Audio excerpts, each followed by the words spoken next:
Bismillahirrahmanirrahim. Assalamualaikum warahmatullahi wabarakatuh. Selamat datang kembali di mata kuliah Research Methodology atau Metodologi Penelitian Sistem Informasi dan Teknologi Informasi. Pada kesempatan kali ini kita akan berdiskusi tentang tahapan penelitian. Dalam diskusi tahapan penelitian ini, kita akan mulai dengan pembahasan tahapan penelitian secara umum, kemudian tahapan penelitian computing, dan kemudian nanti sedikit tentang tahapan penelitian yang fokus pada perbaikan algoritma. Sebelum saya melanjutkan materi presentasi ini, masih dari Pak Romi Satriawahono dari pemilik ilmukomputer.com dan Brandmatic. Dan perlu diketahui bahwa beliau ini adalah peneliti di bidang software engineering, sehingga nanti dalam pemaparannya akan lebih banyak ke arah penelitian komputing yang sifatnya engineering base ya, sehingga mungkin di beberapa sisi tidak sesuai dengan jurusan sistem informasi. Ini akan saya jelaskan mana yang kurang sesuai dengan jurusan informasi. Bukan salah ya, tapi kurang sesuai jika dikaitkan dengan jurusan informasi. Itu yang pertama. Yang kedua, penjelasan dari Pak Romi ini nanti lebih banyak ke arah penelitian level S2 atau tesis. Di mana seperti yang kita jelaskan sebelumnya bahwa penelitian S2 itu sifatnya adalah method improvement. Artinya memperbaiki metode yang telah ada. Kontribusi knowledge-nya jelas. Sementara untuk penelitian S1 itu sifatnya adalah pengujian teori. Jadi teorinya sudah ada, kita uji dengan sebuah kasus atau kita uji dengan sesuatu. Hasilnya adalah pengujian itu bagus atau tidak dan lain sebagainya. Jadi sedikit berbeda. Nanti akan saya jelaskan ketika sampai pada satu titik yang perlu saya jelaskan perbedaannya dengan S1. Seperti itu. Nah, kita mulai dengan pembahasan tahapan penelitian secara umum. Tahapan penelitian secara umum ada 4. Yang pertama adalah identifikasi masalah.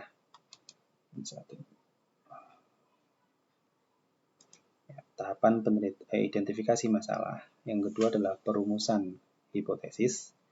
Yang ketiga adalah pengujian hipotesis dan analisis. Dan keempat adalah kesimpulan. Oke, kita akan coba lebih dalam lagi.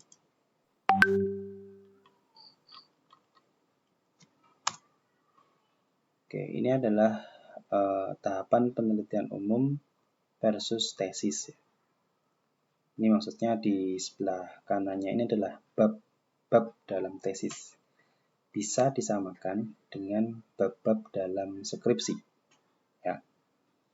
Kita lihat di tahapan penelitian, tahap yang pertama identifikasi masalah itu sama dengan bab 1 atau pendahuluan. Nah, bab 1 itu isinya adalah latar belakang, rumusan masalah, tujuan penelitian, manfaat penelitian. Itu di bab 1. Kemudian tahapan penelitian yang kedua yaitu perumusan hipotesis. Ini di susunan skripsi atau tesis itu adalah landasan teori. Nah, landasan teori ini yang sering disalahartikan oleh teman-teman mahasiswa S1 seolah-olah landasan teori itu merangkum teori dari buku. Ini yang salah. Ya. Karena kita lihat bahwa di susunan ini yang pertama kali dibahas dalam landasan teori adalah penelitian yang berhubungan. Ini artinya kita meneliti jurnal-jurnal, paper-paper dari peneliti lain yang sehubungan atau berhubungan dengan topik atau dengan research yang kita akan lakukan. Bukan meneliti atau bukan merangkum dari buku. Ya, yang perlu digarisbawahi itu dulu. Yang kedua, Yang dibahas dalam landasan teori adalah betul, yaitu landasan teori. Tapi landasan teori ini tolong dicantumkan dalam bab 2, itu adalah landasan teori yang betul-betul berhubungan dengan riset yang kita lakukan, dengan topik atau tema skripsi yang kita buat. Contohnya gini, meneliti tentang sistem informasi akademik gitu ya. Tidak perlu membahas tentang sistem informasi adalah informasi adalah gitu ya. Sistem adalah, itu tidak perlu. Ya. Yang diperlukan langsung to the point pada teori yang terkait gitu. Ya, nanti akan saya jelaskan dengan contoh di pertemuan berikutnya. Kemudian yang dibahas selanjutnya dalam tahapan kedua perumusan hipotesis adalah kerangka pemikiran. Ya, kerangka pemikiran ini biasanya digambarkan dalam bentuk diagram yang menunjukkan alur berpikir peneliti. Ini nanti juga akan saya terangkan dengan contoh. Kemudian di tahapan penelitian umum yang ketiga adalah pengujian hipotesis dan analisis hasil. Dalam susunan skripsi atau tesis ini dipecah menjadi 2 bab. Bab 3 itu adalah metodologi penelitian yang isinya adalah metode penelitian, kemudian metode pengumpulan data, metode analisis data, dan metode pengukuran penelitian. Ya. Kemudian dipecah lagi menjadi bab 4, yaitu analisis hasil dan pembahasan. Analisis hasil dan pembahasan ini sebenarnya adalah menerangkan hasil dari metode-metode ini.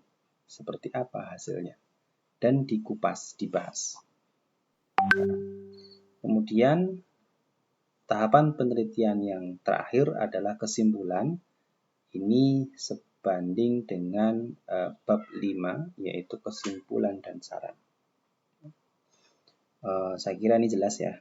Ada tahapan penelitian 4 dipindahkan ke dalam bentuk laporan skripsi menjadi 5 bab yang isinya pendahuluan, landasan teori, metodologi penelitian, analisis hasil dan pembahasan, kesimpulan dan saran.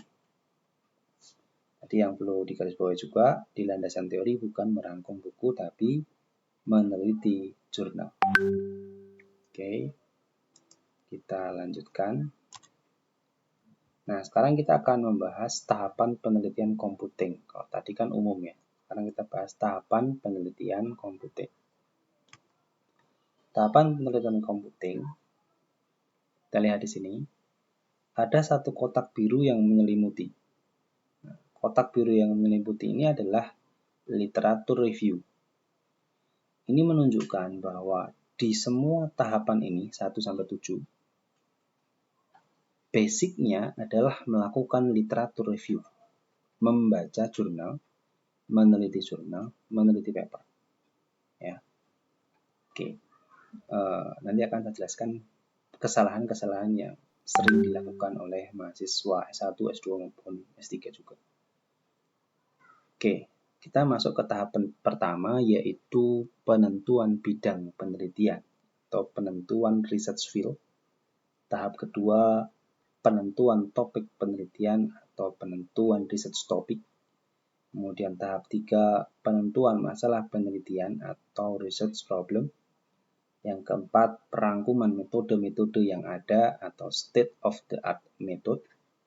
Yang kelima, penentuan metode yang diusulkan atau proposed method. Keenam, evaluasi metode yang diusulkan atau evaluation. Dan yang ketujuh, penulisan ilmiah dan publikasi hasil penelitian atau publication. Ini tahapannya. Secara lincah, teman-teman bisa baca satu artikel di blognya Pak Romi di link ini ya. Judulnya Tahapan Memulai Penelitian untuk Mahasiswa Galau. Silakan nanti dibaca, menarik. Oke, kita lanjutkan. dengan tahap yang pertama, yaitu penentuan bidang penelitian. Sebelum saya lanjutkan, mungkin dalam diskusi-diskusi kita di mata kuliah metodologi penelitian maupun di mata kuliah skripsi, saya sering menanyakan kepada teman-teman, sekarang kerjanya apa? Atau kemudian saya tanyakan, tertariknya apa? Hobinya apa? Sekarang aktivitasnya apa? Seperti itu. Sebenarnya ini ada salahnya, karena sebenarnya bidang penelitian itu bukan salah sih ya. Oke, mungkin saya nggak jadi ngomong. Intinya kita kembali ke sini aja. Penentuan bidang penelitian yang pertama disarankan oleh Pak Romi adalah ingat kembali seluruh mata kuliah yang sudah kita terima di perkuliahan. Nah, disiplin computing ini ada banyak ya. Ada software engineering, ada image processing, ada networking, ada soft computing, ada bioinformatic, data mining, computer vision, dan lain-lain. Mungkin kata-kata ini teman-teman kurang familiar, karena ini seperti yang tadi saya bilang, Pak Romi ini cenderung ke software engineering ya. Jadi sedikit bersebelahan dengan sistem informasi. Tapi nggak apa-apa, ini menambah pengetahuan kita bahwa ini loh bidang di sebelah sistem informasi ya. Walaupun software engineering ini juga ada sisi sistem informasinya ya. Nanti kita bisa jelaskan. Nah, setelah kita disuruh untuk mengingat mata kuliah kita, tentukan berdasarkan passion. Nah, ini yang sering saya tanyakan. Tertariknya apa? Mata kuliah yang disukai apa? Nah, gitu. Ya. Nah, contoh di sini Pak Romi mencontohkan saya memilih bidang software engineering atau SE. Ya. Sebenarnya akan lebih tepat kalau ada contoh bidang sistem informasi ya. Tapi selama saya searching, saya belum menemukan contoh yang matang menjelaskan tentang metodologi penelitian di bidang sistem informasi. Ada berupa buku, tapi jujur saya memahaminya juga agak kurang bisa paham. Ada buku di rumah saya. Kita lanjutkan. Tadi ingat ya, Pak Romi memilih software engineering bidangnya. Nah, sekarang berangkat dari Pak Romi sudah memilih bidang software engineering, tahap selanjutnya adalah menentukan topik. Nah, dalam bidang itu ternyata ada banyak topik penelitian, gitu ya. Nah, Pak Romi mau memilih, akan mencontohkan bagaimana memilih satu topik penelitian. Ya. Yang dilakukan adalah searching. Searchingnya di mana? Bukan di Google secara umum.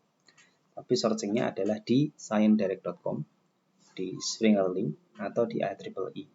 Atau mentok-mentoknya di Google Scholar. Atau pemerintah sudah menyediakan, Dikti sudah menyediakan portal Garuda. Nah, teman-teman bisa cari di portal Garuda, itu bahasa Indonesia. Kalau ini bahasa Inggris kebanyakan ya. Google Scholar nanti campur, ada bahasa Inggris, ada bahasa Indonesia. Nah, cara mencarinya gimana gitu ya. Pak Romi sudah ngasih clue nulis keywordnya ya. Research trend challenge topic on nama bidang. Nama bidang tadi Pak Romi sudah memilih ya, software engineering. Berarti nanti keywordnya adalah research trend challenge topic on software engineering. Nah, kalau teman-teman sistem informasi ya berarti on information system. Kalau information systemnya spesifik di satu bidang, misalkan di IT service management system gitu ya. Nanti ini IT service management system seperti itu.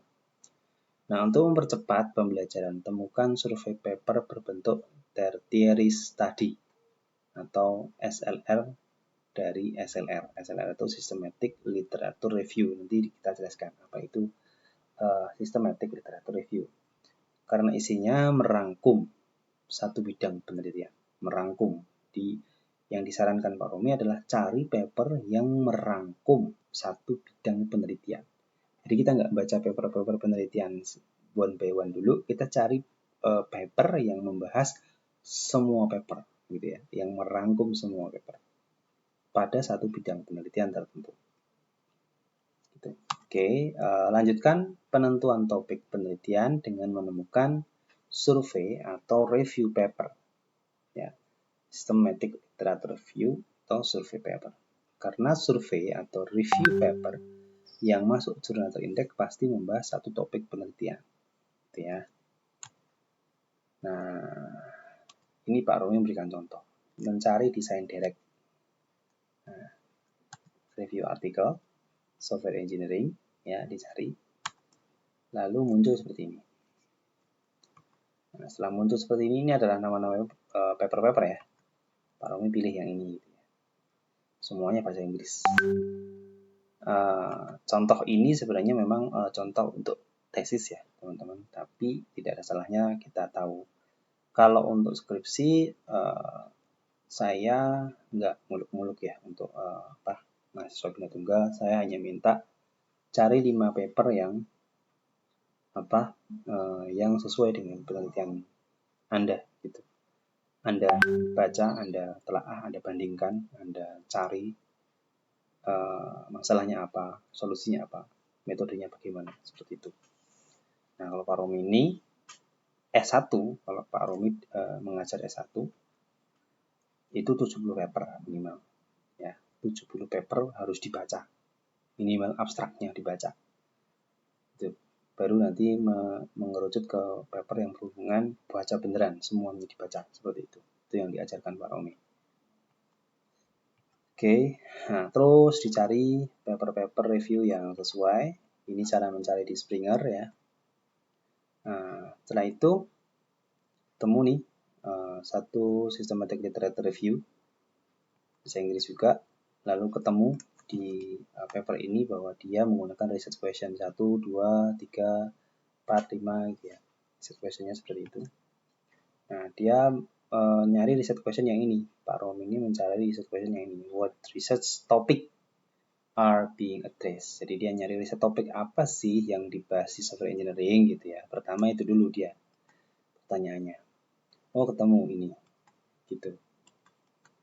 Ya, temu nih paper-paper yang membahas tentang software engineering, topik-topiknya apa aja gitu ya. Terus diulik, dicari, dibaca. Oke, sampai temu nih what is software engineering topic have been addressed by what type of SLR. Nah, ini terus diulik. Oke. Nah, setelah itu tahap selanjutnya menurut Pak Romi adalah mencari SLR dari topik penelitian yang dipilih. Kalau tadi kan SLR from SLR pertama. Nah, sekarang nyari SLR. Setelah ketemu topiknya, kita cari SLR pada topik tertentu. Jadi semakin mengerucut lagi. Oke, mengerucut lagi, ketemulah beberapa topik itu. Nah, Pak Romi mengerucut ke topik software defect prediction dan dia kumpulkan dia kumpulkan paper-papernya. Oke.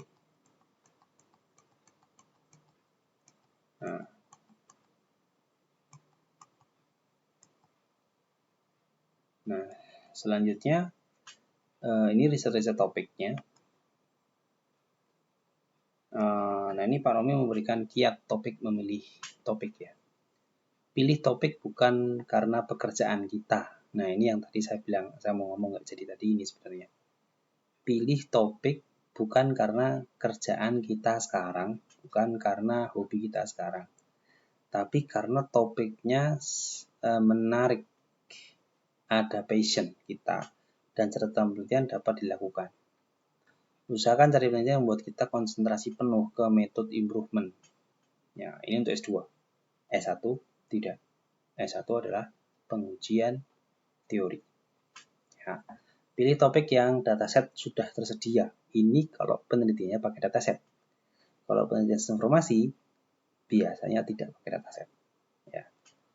Ini gitu ya. Pilih topik yang mudah dilakukan pengukuran penelitian. Nah, ini penelitian di bidangnya Pak Romi mudah dilakukan pengukuran penelitiannya. Karena datanya adalah dataset, penelitiannya dengan laptop. Tidak perlu survei, tidak perlu macam-macam. Tidak melibatkan manusia. Karena Pak Romi pure software engineering, bukan sistem informasi. Kalau sistem informasi harus melibatkan manusia, harus melibatkan organisasi. Kenapa? Karena sistem informasi itu ilmu yang mempelajari interaksi antara orang dan teknologi, gitu ya. Bukan hanya teknologinya saja, itu bedanya. Dan karena kita jurusan informasi, secara qadarullah gitu ya, pengukurannya memang sulit dilakukan. Gitu. Itu yang perlu kita pahami. Nah, pilih topik sesuai dengan kapasitas dan kapabilitas kemampuan kita maksudnya ya.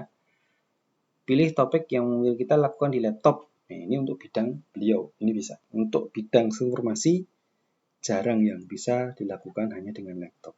Kita harus turun ke lapangan. Kita harus benar-benar survei, kita harus benar-benar cek lingkungan penelitian kita. Gitu. Kita lanjutkan. Kumpulkan survei paper, ini PR ya, PR buat mahasiswa Pak Romi. Kita skip. Saya tidak memberikan PR soalnya. Nah, di sini Pak Romi ada menyebut satu software namanya Mendeley. Mendeley itu satu software gratis dari Elsevier yang teman-teman bisa pakai install di komputer. Nanti ini sangat berguna dalam penelitian, dalam mengumpulkan paper, dalam mengorganizing file paper di komputer kita.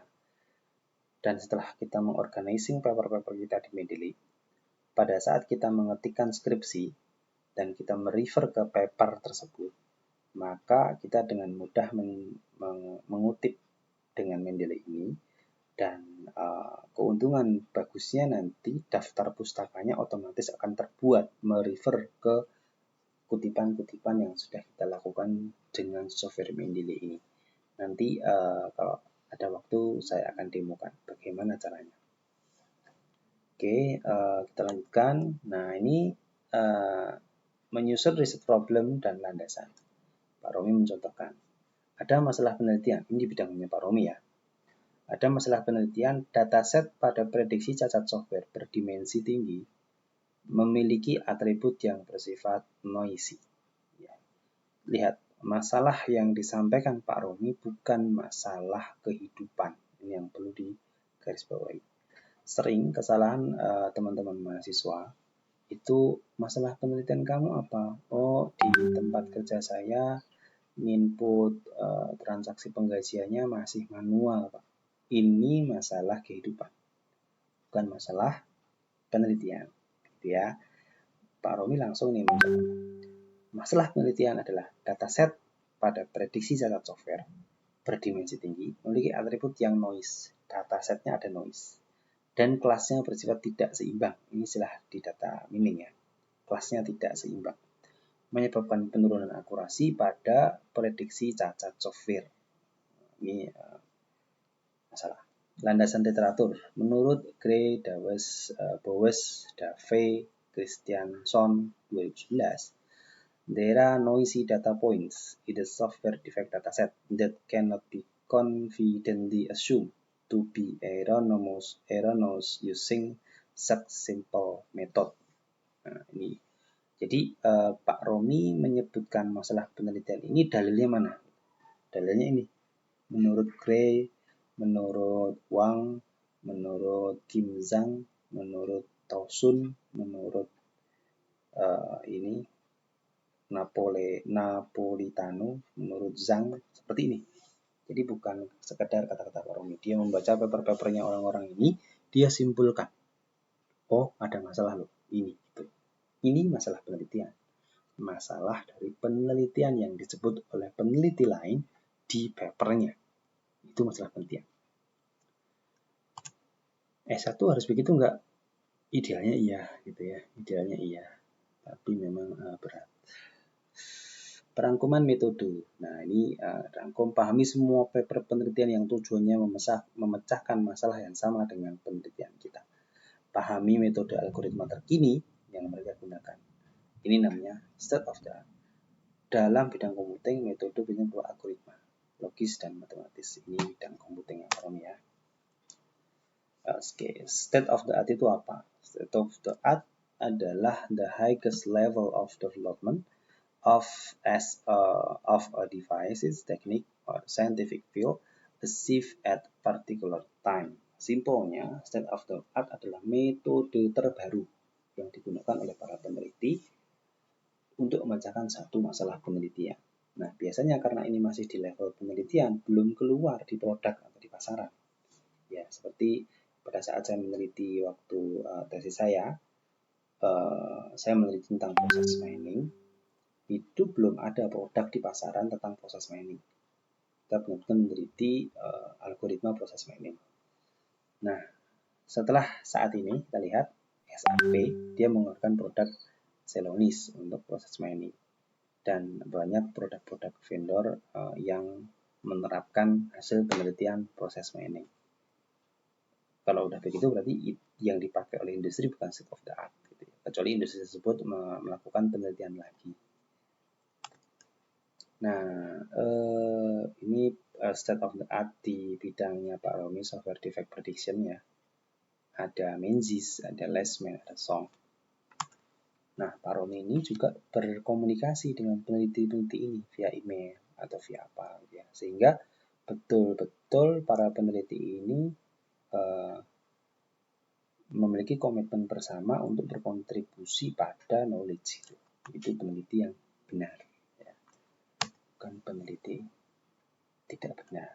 Nah, ini frameworknya Menzies, frameworknya Lessman, frameworknya Song.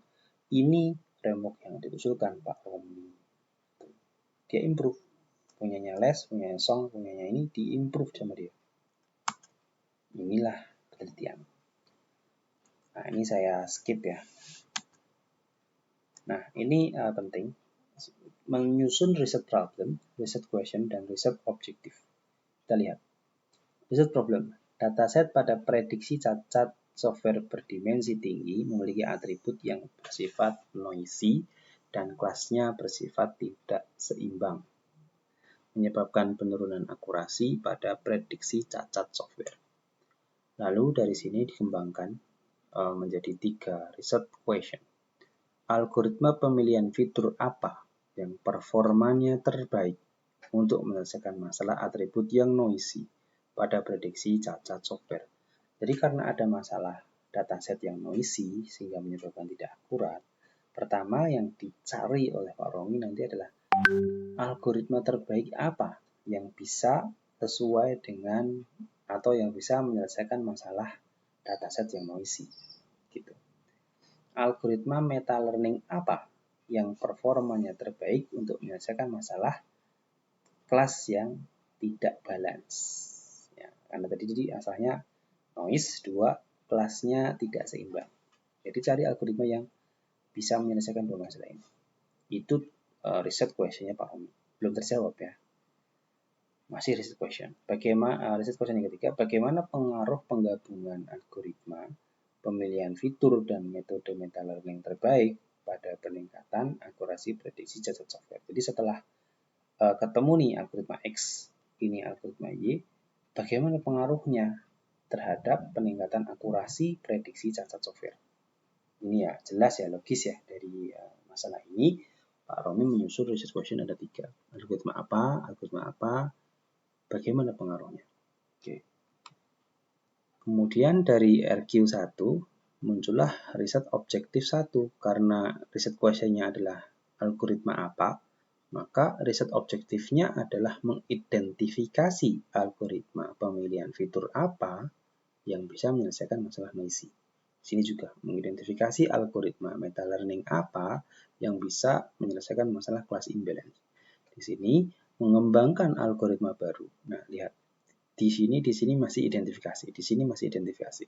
Di sini mengembangkan algoritma baru yang menggabungkan algoritma ini dan algoritma ini untuk meningkatkan akurasi software prediksi cacat software. Gitu. Jadi sebenarnya kontribusi knowledge-nya ini sedikit, ini yang gede.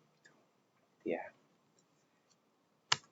Itu ini yang diusulkan, kemudian ini saya skip ya. Kalau yang ini saya skip. Ini hasil-hasil penelitiannya beliau ya. Nah, setelah itu evaluasi metode yang diusulkan. Bagaimana cara mengevaluasi hasil risetnya?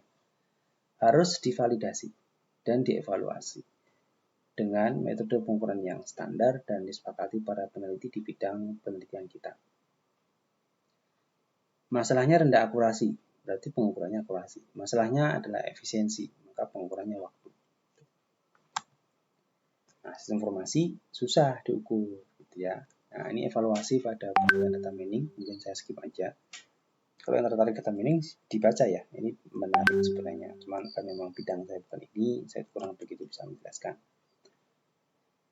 Nah, setelah dilakukan penelitian, ada hasil, selanjutnya adalah penulisan ilmiah. Kalau kita menulis skripsi dan menulis paper. Papernya untuk teman-teman nanti cukup diterbitkan di jurnal kampus saja, atau jika teman-teman mau challenging, teman-teman boleh pasang target untuk terbitkan di jurnal yang terakreditasi nasional. Itu bagus.